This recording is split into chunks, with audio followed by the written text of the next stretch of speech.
Queen Elizabeth I, conqueror of the Spanish Armada, Tudor defender of the Protestant faith, the headstrong virgin queen who refuses to marry. But of all her challenges, her most grueling battle is with another woman, her own cousin, Mary Stuart, Queen of Scots. I am a free princess in that I am not responsible to you or any other. Elizabeth will not face a more relentless threat to her crown or her life. With black ingratitude, she tries to kill me, who so often saved her life. Elizabeth never forgives Mary for the fact that she has laid claim to her throne. She never forgets it. So long as I live, there shall be no other queen in England but I. There is no other Queen of England but I. Both claim the English throne. Two queens on opposite sides of the greatest conflicts of their time. Protestant and Catholic, Tudor and Stuart, and that most ancient of rivalries, English and Scottish. When rude Scotland vomits up a poison, must fine England lick it up for a restorative? Their combat will last from 1561 to 1587, ending in one final fatal decision.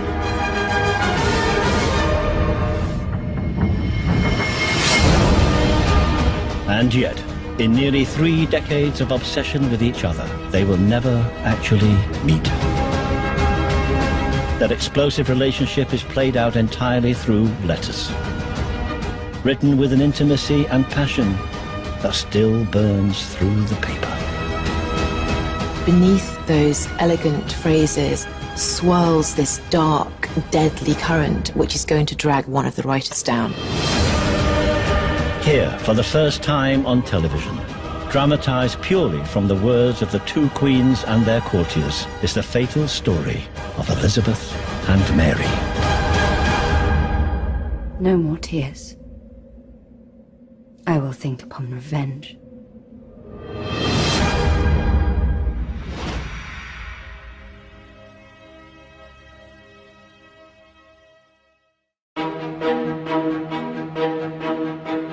Would that we, being two queens so near of kin, neighbors living in one isle, should be friends and live together like sisters, than by some strange means divide ourselves to the hurt of us both. I assure you, I be fully resolved to live with you in the knot of friendship, as we are in that of nature and blood. I am glad to hear of your goodwill towards us, and good inclination to peace and friendship. God could not have blessed these two kingdoms with greater felicity than if one of us had been a king and married the other. 1561. Mary Stuart's arrival in Scotland has the two queens brimming over with goodwill. She is 18, Elizabeth 27. The fact that with Mary and Elizabeth we have two young women who are queens is extraordinary. This is not an era of female rulers, and now we have two of them, and their kingdoms border each other. As two young queens on one island, surrounded by a sea of male rulers, they seem to be drawn to one another. Yet their characters couldn't be more different. Elizabeth's godson, Sir John Harrington, said of her that when she smiled, it was like pure sunshine. But then he continued, he said, anon would come a storm, and then thunderous weather would fall upon them all. At one point, she actually broke one of her maid's fingers by slamming a candlestick down on it. She would smash things. She could say very unkind things. Elizabeth has survived prison and death threats to become queen only 2 years earlier. Mary has been Queen of Scots since she was 6 days old. She's been raised in the luxury of the French court. Mary loved life. She loved dancing, she loved hunting, she loved sewing, she loved people. She would have danced all night if she could. She'd been raised the pampered princess in France. She was very vulnerable. She was volatile. She was alluring, but she was impulsive and she was impatient. And these were seen as quite dangerous qualities in a queen in the 16th century. If you're a man looking at this from the 21st century backwards, you think if you want a good date, you're going to choose Mary every time. You're never going to choose Elizabeth. Mary Stuart hasn't chosen to come to Scotland. The death of her husband, the King of France, just left her with no role at the French court.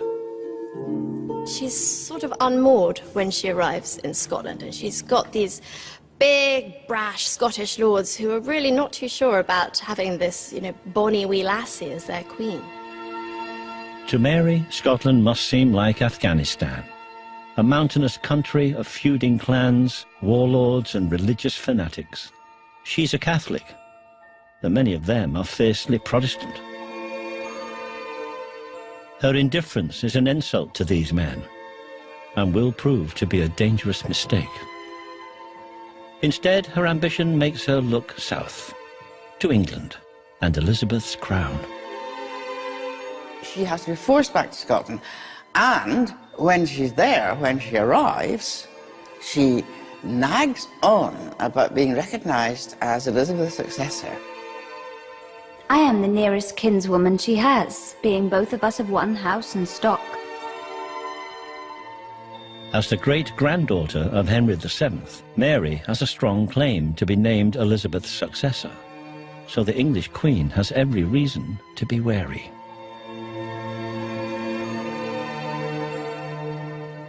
If it became known who would succeed me, I would never think myself secure. Tensions between Catholics and Protestants are worsening across Europe. Many people fear that just the presence of Queen Mary could inflame the passions of English Catholics. One reason England had become Protestant was so that Henry VIII could marry Anne Boleyn, Elizabeth's mother. English Catholics had a settled hatred for Anne Boleyn. They always favoured Mary, Queen of Scots' claim over Elizabeth's. They called her bastardized Elizabeth. In the eyes of Catholic Europe, Mary, the good Catholic that she is the rightful heir to the English throne. Catholic Europe could back Mary if she tried to seize the English throne, a threat that obsessed Elizabeth's chief minister, Lord Burleigh. The Queen of Scots is, and always will be, a dangerous person to your estate. She cannot forbear from her continual, ardent desire to possess the crown of this realm. He thinks he's the man appointed almost by God to save Elizabeth from herself. Burleigh is constantly dripping poison in Elizabeth's ear about Mary. Not to be neglected, trusted, nor pardoned. He saw Mary almost as the Antichrist. There was no way he was going to allow that woman to get anywhere near the throne of England. Mary is aware of Burleigh's opposition. I know how near I am descended of the blood of England, and what devices have been attempted to make me a stranger from it.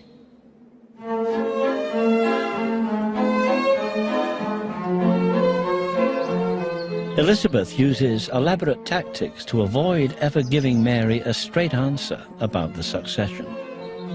In September 1564, Mary's envoy, Sir James Melville, is sent to speak to Elizabeth to pin her down. But she bombards him with strangely personal questions. What colour of hair is reputed best? Is my hair or your queen's the best? Well, which of us is fairer? Your Majesty is the fairest queen in England, and ours is the fairest queen in Scotland. Your Majesty is the whiter, but our queen is very lovely. And who is taller? My queen is, Your Majesty. Then she is too high. I'm neither too high nor too low. What Elizabeth does is intelligent and subtle. She simply does not want to have the conversation that Melville has travelled to her court to try and have with her. She refuses to do it. And what she does is she invokes femininity to simply evade this conversation. And he is climbing the walls with frustration. But then he goes back to Mary, and he's not fooled at all. He says you cannot trust Elizabeth. There are nothing but jealousies and suspicion. But the two women hide their suspicions behind a charm offensive. We shall present to the world such friendship as has never been seen.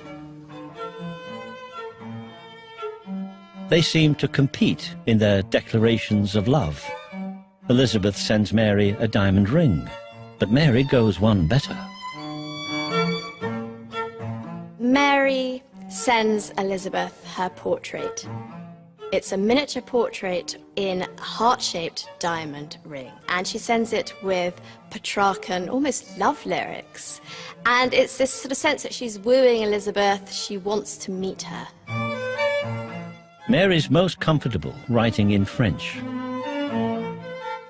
Donc, chère sœur, si cette carte suit l'affection d'une voix qui me presse, c'est que je suis en peine et en tristesse, si promptement le fait ne s'en suit. Mary's obsession with being recognised as Elizabeth's heir to the English throne made her easy to manipulate. Elizabeth could deal with this. She's dealing with someone who wants what only Elizabeth can give. It's marvellous. But Elizabeth avoids actually meeting her cousin. Mary was renowned for her charisma, for her charm. It was said that anyone who came within 10 feet of the Queen of Scots would fall in love with her. Now, I think Elizabeth had heard that, and she believed it, and she feared it. She didn't want to like Mary. Having failed to meet and charm Elizabeth, Mary tries a new scheme to strengthen her claim to the crown. Marriage. But Elizabeth is not about to let her cousin marry one of her powerful European rivals. I recommend some fit nobleman within the island. But I declare no child of France, Spain, or Austria will be acceptable.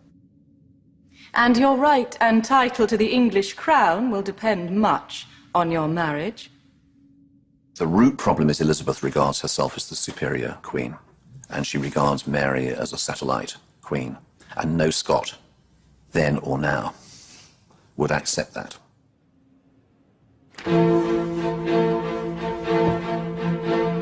Elizabeth isn't like other queens. She has little interest in marriage. That would mean handing power to a husband. No husband means no chance of an heir, no matter how much Burleigh badgers her. God send our mistress a husband, and by him a son, that we may hope our posterity shall have a masculine succession. I am already bound unto a husband, which is the kingdom of England. As many as are English are my children.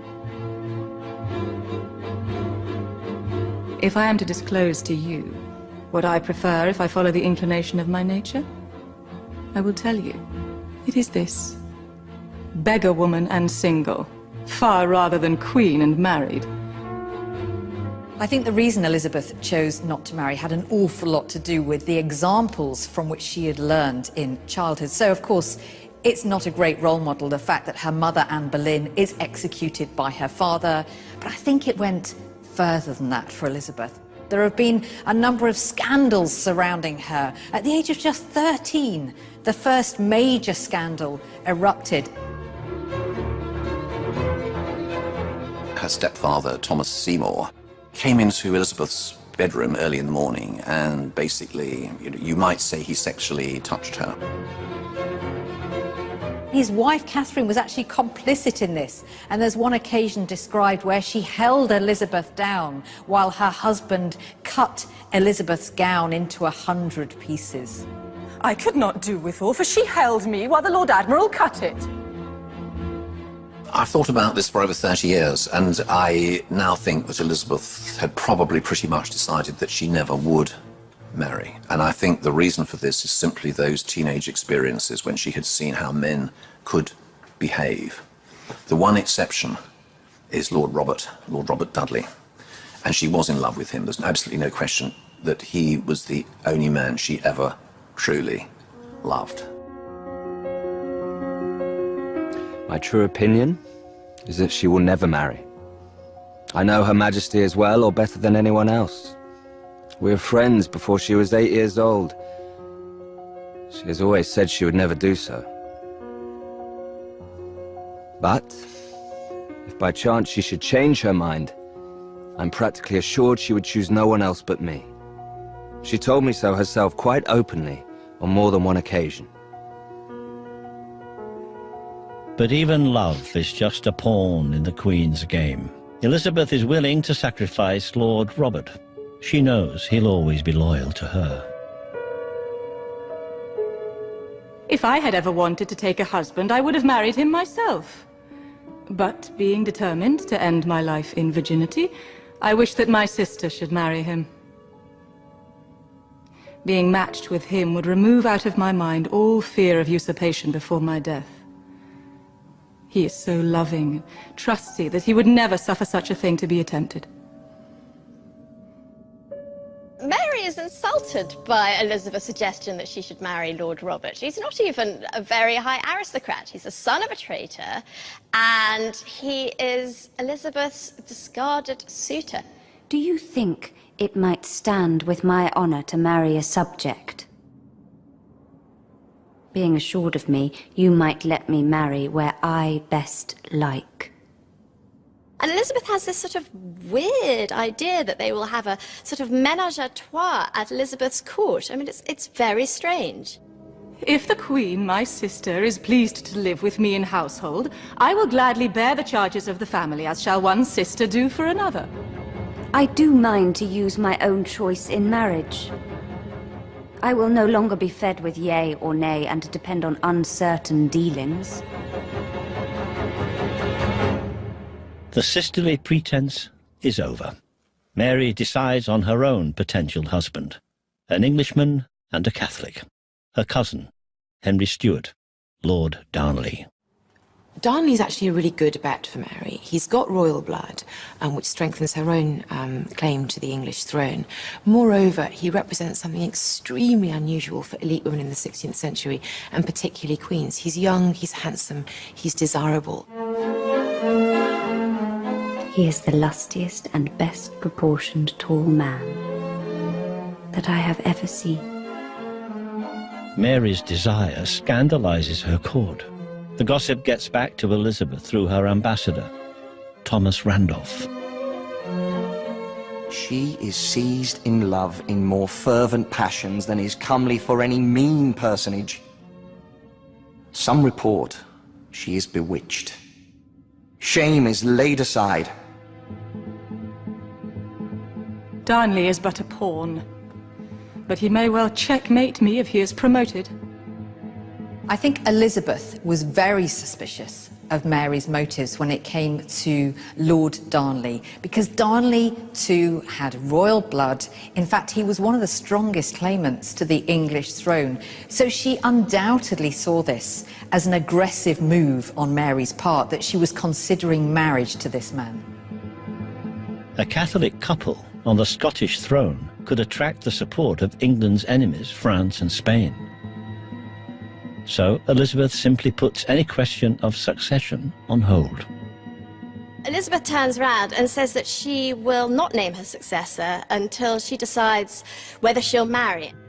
Nothing shall be done until I shall be married, or shall notify my determination never to marry. This is heartbreaking for Mary. She feels played. You know, all the letters, the gifts, the petitions, it feels completely wasted. It shall turn to your discredit more than my loss. I will not fail in any good offices towards you, but to rely or trust much from henceforth in you. I will not. She gets up, she goes out, she has a good cry, and then she goes to see Darnley. On July the 29th, 1565, Mary marries Darnley without Elizabeth's permission. When she went ahead, quite rightly, and married Lord Darnley, Elizabeth was incandescent with rage. Mary can't see the problem. She thinks she's upheld her side of the bargain, effectively. She's married an Englishman, as Elizabeth had wanted. So what's the problem?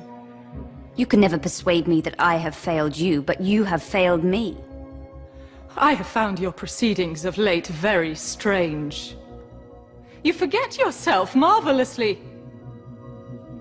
The naming of your husband king shall not give him any authority to do anything. Her Majesty desires her good sister to meddle no further. Mary now has both a Catholic husband and a stronger claim to the English throne. The Queen of Scots is delighted. Suddenly, probably for the first time, Mary really has the upper hand in this relationship. Madame ma sœur, I understand you are offended without just cause against the king, my husband, and myself. Mary's marriage to Darnley doesn't just offend Elizabeth. The Scottish lords are horrified. Darnley, he was awful. The Protestant lords couldn't bear him. He may have had Scottish blood, he may even have Stuart blood, but to them he was this effete, bisexual, beardless Englishman. One contemporary even called him a great cock chick. And this is not the kind of guy that they want telling them what to do in Scotland. He's unfaithful to Mary, from very, very early on. He's a terrible drinker. He's a big whiskey drinker. He goes into uncontrollable rages. I know for certain that Queen Mary repents her marriage and that she hates him. She is so much altered. Her wits are not what they were. Her beauty another. Her cheer and countenance changed. A woman more to be pitied than any I ever saw. Once he's married, that's it. He's king. He thinks that she should be a submissive wee wifely and do exactly as he tells her. Then comes big news. Mary is pregnant. If it's a boy, he'll strengthen the Stuart claim to the English crown. But some wonder if Darnley is the father, or one of Mary's courtiers. David Rizzio. David Rizzio is an Italian musician, and he's Catholic, so of course he has to be a papal spy. He's everything that the Protestant lords can't bear. He seems to have inveigled himself into Mary's intimacies, into her familiarity. Jealous of the influence the Italian has over Mary, Darnley goes after him. There are practices in hand that David, with the consent of the king, shall have his throat cut within these 10 days. The attack comes suddenly. Darnley and Lord Riven, a Scottish lord, came in. They tried to detach Mary from Rizzio, but she was shielding him. He hid behind her skirts. They dragged Rizzio away and they stabbed him. It was like a cell block shanking. He was stabbed 56 times, Mary recalled. With her friend lying in a pool of blood at her feet, Mary could take no more of Darnley. You have taken your last of me, and your farewell.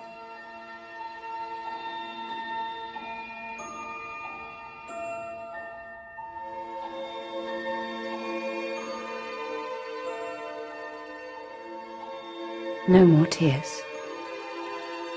I will think upon revenge. She despises her husband now, and this makes her into a decisive, fearsome, strong ruler, the sort of queen that Elizabeth already is, and Mary now seizes the initiative. Fearing that Darnley will try to push her off the throne, Mary writes directly to Elizabeth, asking for support. Praying you remember your honor and our nearness of blood. The word of God commands that all princes should defend the just actions of other princes, as well as their own. For once, Elizabeth shows solidarity with her sister queen. She wears her portrait around her waist, and she seems genuinely sympathetic towards Mary at this time. Do you think the Queen of Scotland has been well treated? If it had been me, I would have taken her husband's dagger and stabbed him with it. What she doesn't know is that Burghley had advance notice of the Rizzio plot and didn't bother to tell his own queen, because he knew that this would bring about turmoil in Scotland and this would help to destabilise Mary. But on June the 19th, 1566, Mary Stuart does something Elizabeth will never do. She gives birth to a male heir, James. But Mary is still miserable, shackled to her husband. Unless I am quit of the king by one means or another, I can never have a good day for the rest of my life. I could wish to be dead. Elizabeth may despise Darnley, but she never sends a single soldier to defend her cousin. Instead, Mary turns to another violent man. At the moment that Mary is at her most vulnerable, somebody steps forward, and in this case it's the Earl of Bothwell. Yes, he will help Mary, he'll be her protector, but he wants something back. She doesn't know that yet. Bothwell? Violently malicious, beyond measure. Treacherous and dishonest as the devil. It isn't long before an explosion destroys Darnley's bedroom, as seen in illustrations from the time.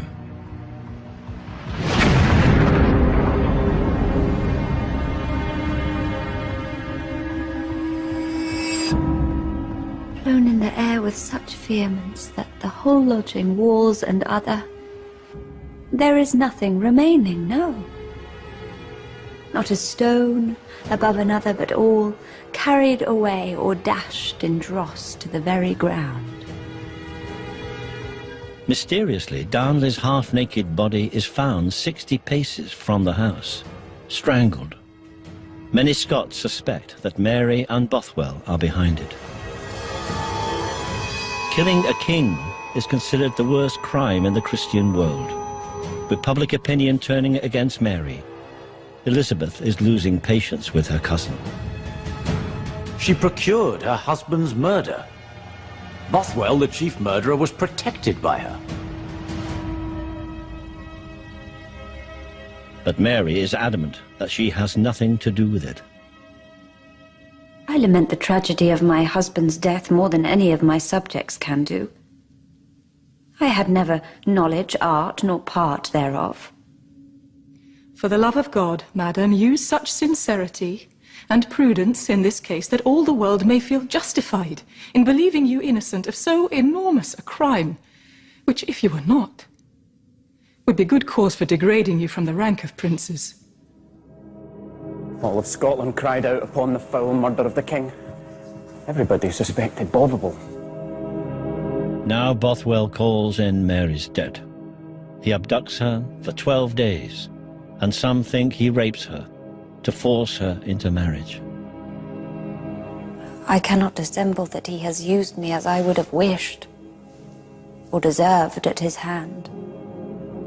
There are people that have tried to defend Mary who have said that she was raped by Bothwell. I don't agree with that, actually, because the one thing that everyone knew Mary for was that she stood on her grandeur as a former Queen of France. She was not going to marry a man who had raped her. So I think that she was talked round. May the 14th, 1567. Mary marries Bothwell in the middle of the night. They have so little support now. Only a few people attend. The news soon reaches Elizabeth. How could a worse choice be made for your honor than in such haste to marry a subject who, besides other notorious lacks, public fame has charged with the murder of your late husband? Burghley and the Scottish lords used Darnley's assassination to accuse Mary and Bothwell of adultery and murder, declaring them morally unfit to rule. She feigned herself to be forcibly taken by him and then married this murderer, giving him greater estates than ever she gave her own husband. She could now be completely rubbished as a woman of any status, any pretensions or rights to royalty. She's a whore, she's a murderess, she's an adulteress. You know, what more do you want? Scots think their nation dishonoured, the Queen shamed, and country undone. She is now in utter contempt of her people, and so far in doubt of them herself, that without speedy redress, worse is to be feared. With the Scottish lords gathering their armies against her, Mary realizes she has no chance. She surrenders herself in order to save Bothwell. Perhaps she did love him, after all. It basically ends with Bothwell offering to fight the lords in single combat. At the last moment, Mary stops it. She wants to try and end the thing with non-violence. So she proposes that Bothwell be allowed to escape and not to return. And she will go, you know, with the lords. Bothwell flees to Norway, and Mary is paraded as a trophy through Edinburgh. She's brought back to Edinburgh as a captive, dressed in very ordinary clothes, not the great robes of a queen, with the Edinburgh mob howling at her. Burn her. Burn her. She is not worthy to live. Kill her. Drown her. Or so I'm told. Of course, Burghley is, of course, just rubbing his hands with glee. Now Scotland is in chaos. But in England, Elizabeth is having none of it. First, she throws her support behind Mary. You have a good neighbor, a dear sister and a faithful friend. You shall not lack my friendship or power for the preservation of your honor in quietness. You don't rebel against an anointed queen. That's a red line for Elizabeth. So she's always going to support Mary against the lords who are undermining her sovereignty. Then Elizabeth threatens war against the Scottish lords. You have no warrant, by God's or man's law, to act as superiors, vindicators, or judges over your prince. Whatever disorders you gather against her. If you continue to keep her in prison, or touch her life or person, I will not fail to revenge it to the uttermost. Rather than fight Elizabeth, the Scottish lords imprison Mary on an island in Loch Leven and force her to abdicate. They show her the documents, she reads it through, she doesn't want to sign it, they threaten to slit her throat.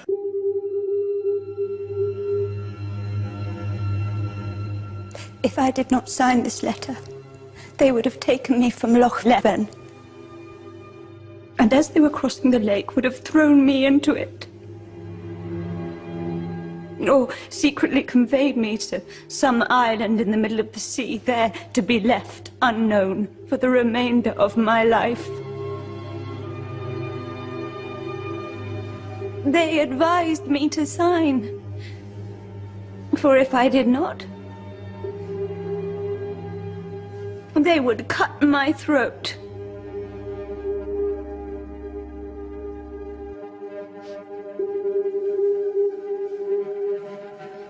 You don't imprison a woman like that and expect her just to, you know, keep her composure. So they just brutally wear her down. Of course, she also has to fear, she's fearing for her son. You know, what will happen to him? They do, of course, say that, well, he will be crowned king. Mary will never see her infant son, James, again, but she can ensure he'll be king. On July the 24th, 1567, Mary signs the letter of abdication. She is now a queen without a country. Mary was in a pretty bad mental state. It's a reminder of the problem of Mary's character all along. She's not got that kind of quality of toughness, of steel, that enables monarchs to rule in very difficult circumstances. She panicked, hared off down to Galloway, and fled to England. Her Majesty lost all courage and took so great fear that she never rested till she was in England, thinking herself of refuge there. Mary will never return to Scotland. Her last hope is with Elizabeth, a woman she has never met. I am now completely forced out of my kingdom and driven to such straits that next to God, I have no hope but in you. She'd believed Elizabeth when she'd offered her support, when she'd expressed her love for her sister Queen. And so she took her at her word, and the result was disaster for Mary. Instead of a royal welcome, Mary runs straight into a trap. Burghley has her immediately placed under house arrest. Burghley makes sure that Mary's locked up straight away. And, around her are put people whom he knows are loyal to the Protestant cause and to him. When rude Scotland vomits up a poison, must fine England lick it up for a restorative? From the moment Mary sets foot in England, he wants her dead. Mary tries to meet Elizabeth face to face so she can clear her name. If it please you that I come to you in private, I can tell you the truth against all their lies. When it is proposed yet again that Elizabeth and Mary meet, the English Queen gives the excuse that she cannot meet her cousin because Mary is still embroiled in the scandal of Lord Darnley's murder. And until her name has been cleared once and for all, the English Queen cannot be seen to meet her. If you find it strange not to see me, you will see that it would be malaise of me to receive you before your justification. But once honorably acquitted of this crime, I swear to you before God, among all worldly pleasures, meeting you will hold the first rank. Now that Mary is actually in England, Elizabeth isn't so friendly, as Mary realizes. I see how things frame evil for me. I have many enemies about the Queen, my good sister, who do all they can to keep me from her. She's reduced to making empty threats. I have made great wars in Scotland, and I pray God I make no trouble in other realms also. Have some consideration for me, rather than always thinking of yourself. I assure you, I will do nothing to hurt you, but rather honor and aid you. The question becomes, what's to be done with her? And for this, of course, Burghley needs some evidence. Burghley's spies intercept encrypted letters from Mary's Catholic supporters, which show that they are plotting to put her on the throne. Now, Mary really is a potential threat. Now, whether or not she is trying to get Elizabeth's throne, other people are trying to get it and put her on it. Mary denies any part of it. I never wrote anything concerning that matter to any creature. And if any such writings be, they are false and feigned, invented only by themselves to my dishonor and slander. I am no enchantress, but your sister and natural cousin.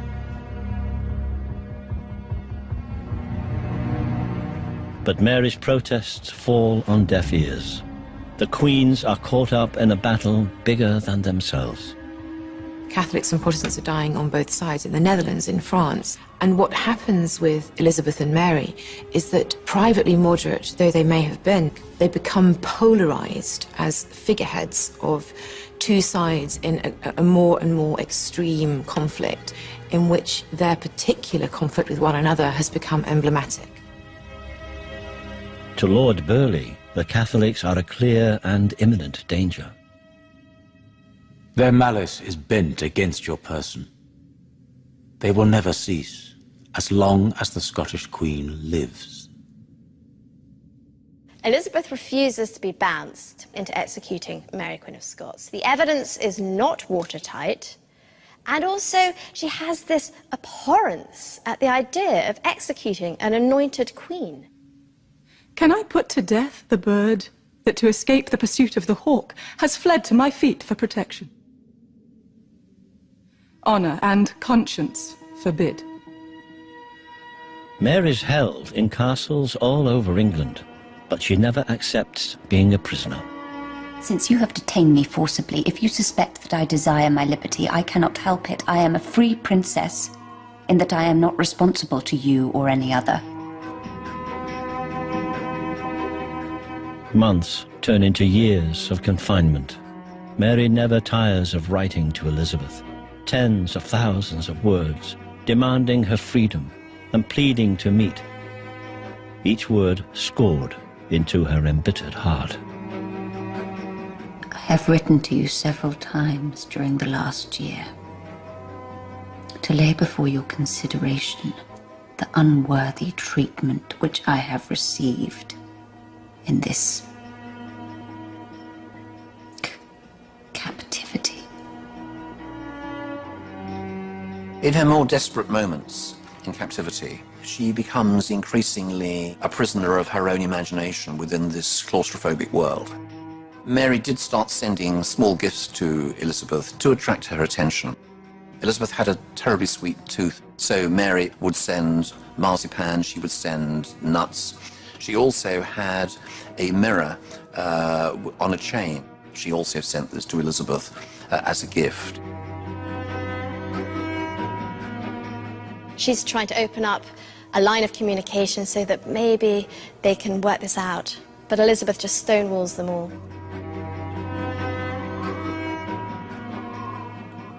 I beg you to relieve yourself of the charge which I am to you. But things only get worse for Mary. After 17 years in prison, she still hopes her son, James, the King of Scotland, will negotiate her release. Elizabeth had the bright idea that Mary might go back to Scotland and rule jointly with James. Now, young James grew up to be a very effective king. James, who's now approaching adulthood, decides he's going to ditch his mum. The last thing he wanted was a discredited mother back, messing things up and getting in the way. Was there ever a sight so detestable and impious before God and man than an only child despoiling his mother of her crown and royal estate?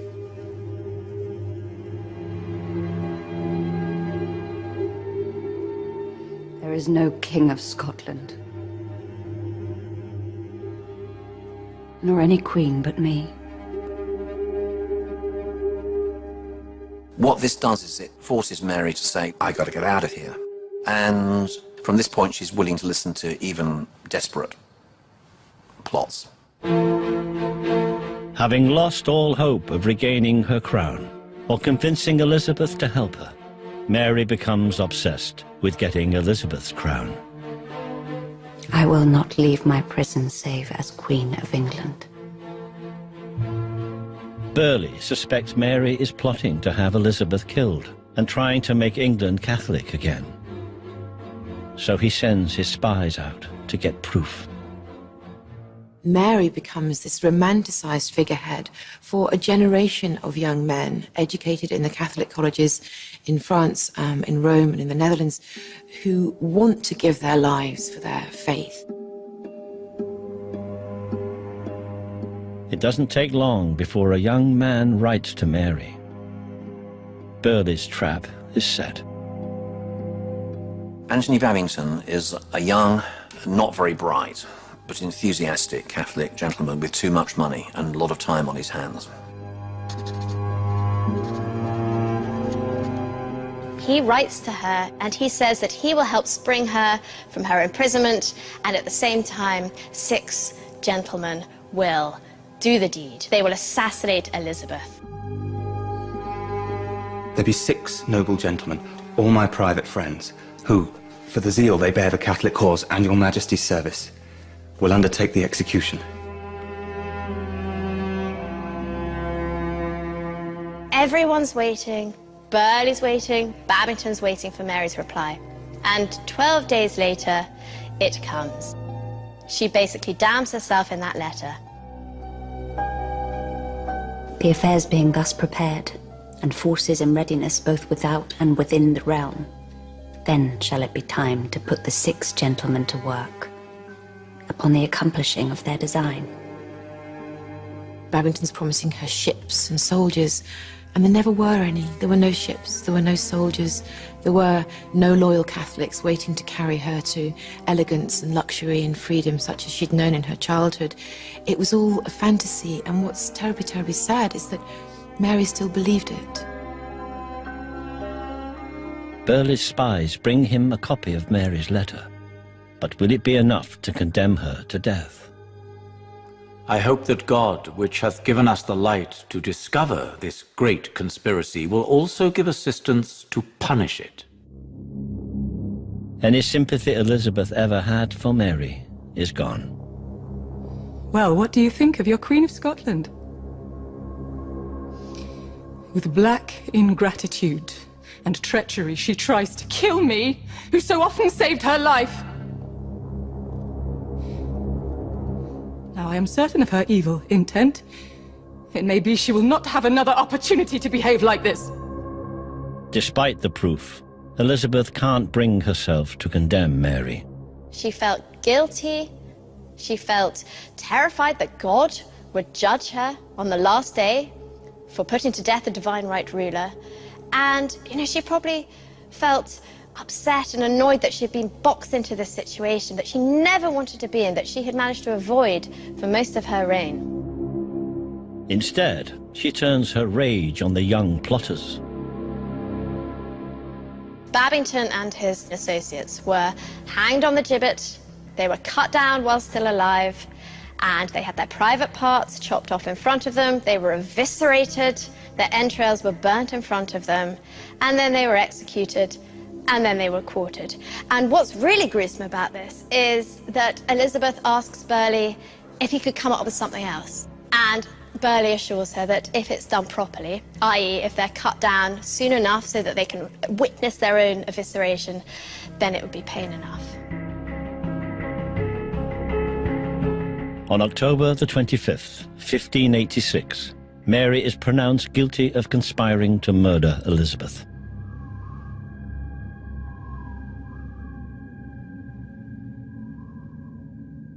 I am quite ready and very happy to die, and to shed my blood for God Almighty, my Saviour and my Creator.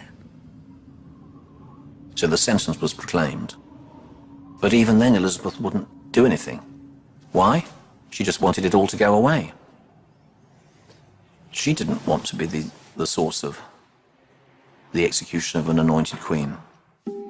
If it had pleased God to have made us both milkmaids with pails on our arms, so that the matter rested between us two, and that I knew she should still seek my destruction, yet could I not consent to her death.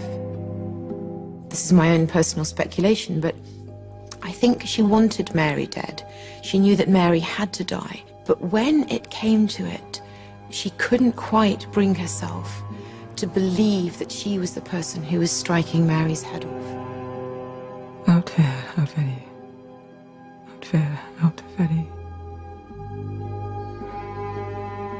Neferiari feri. Neferiari feri. Neferiari feri. Neferiari feri. Neferiari feri. Neferiari feri. To bounce Elizabeth into making this decision, she is told by Burleigh, and this, when I first discovered this in the archives, I could hardly believe it. She's told by Burleigh that the Spanish Armada has landed a year early in Wales. Burleigh invents a full-scale invasion to push her into signing. The realm will be in great danger, principally the person of your Majesty. Burleigh tells the Queen to double her guards. Who knows what might happen? She calls for the warrant, and she signs. She signs it after they've been pressuring her to do it, and suddenly it's done. Burghley quickly sends off the executioners. But then, almost immediately, Elizabeth acts as if she didn't know what she was signing. I was given a whole pile of papers by my secretary. He should have told me that top of the pile was the warrant for the execution of the Queen of Scots. So she blames everybody but herself. All the time, she's trying to wash her hands of the blood of Mary, but they are covered in it.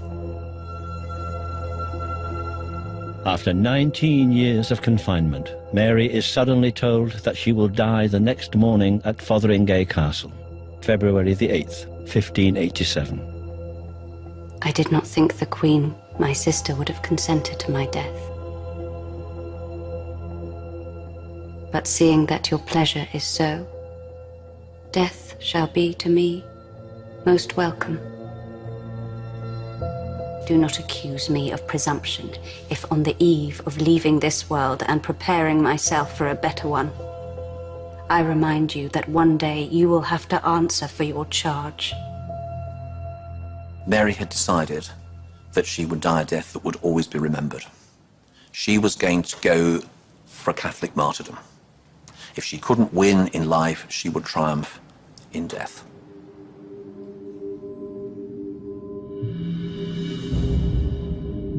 Mary may not have had much sense, but what she did have was great style. And right until the end, she kept that up.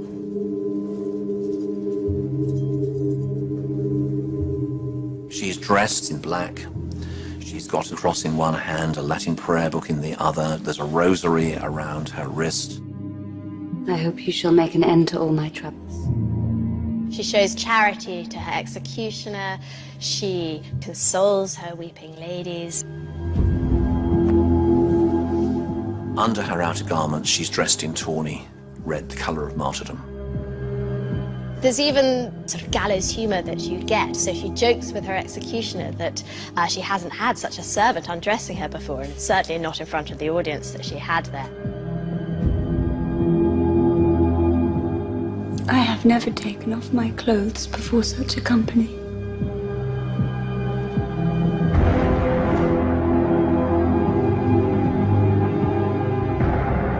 Immanus tuus Domine, commendo spiritum meum. Immanus tuus Domine, commendo spiritum meum. Immanus tuus Domine, commendo spiritum meum. Immanus tuus Domine, commendo spiritum meum. Immanus tuus Domine, commendo spiritum meum. Immanus tuus Domine.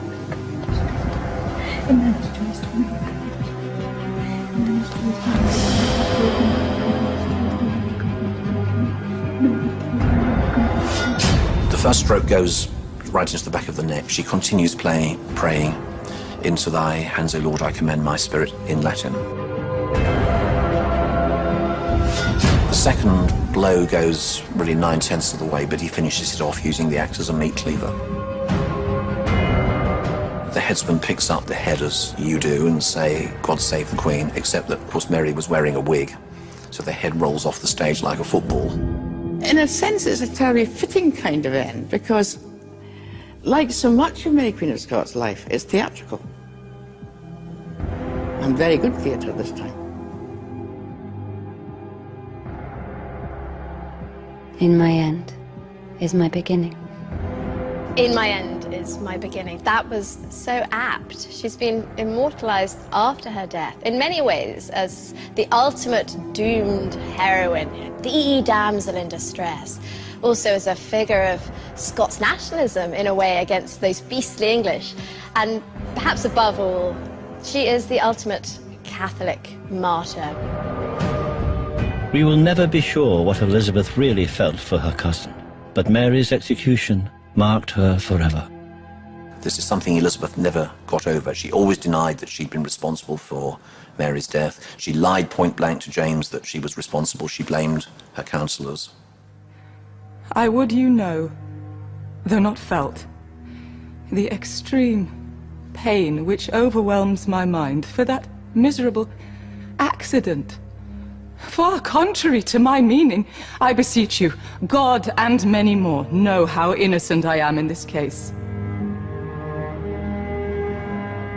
After 26 years of never having met Mary, Elizabeth now finds she's left it too late.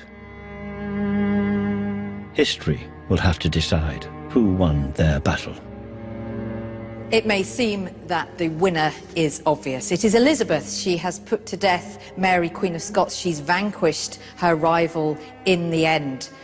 But arguably, Mary has the last laugh, because it's her son James who becomes King of England when Elizabeth dies without any children of her own, without anyone else to leave the throne to. She's forced to leave it to the son of her greatest rival. Mary's son, James, not only went on to rule both Scotland and England, he ensured that every subsequent British monarch would carry the blood of Mary, Queen of Scots. Mary had shaped history as profoundly as she had affected Elizabeth. Elizabeth was haunted by Mary's ghost for the rest of her days. She could never quite get out of her head the guilt that she felt at putting Mary to death. And it's said that on Elizabeth's own deathbed, the name that she uttered last was that of the Queen of Scots. Would that we, being two queens so near of kin, neighbours and living in one isle, should be friends and live together like sisters, than by strange means divide ourselves to the hurt of us both.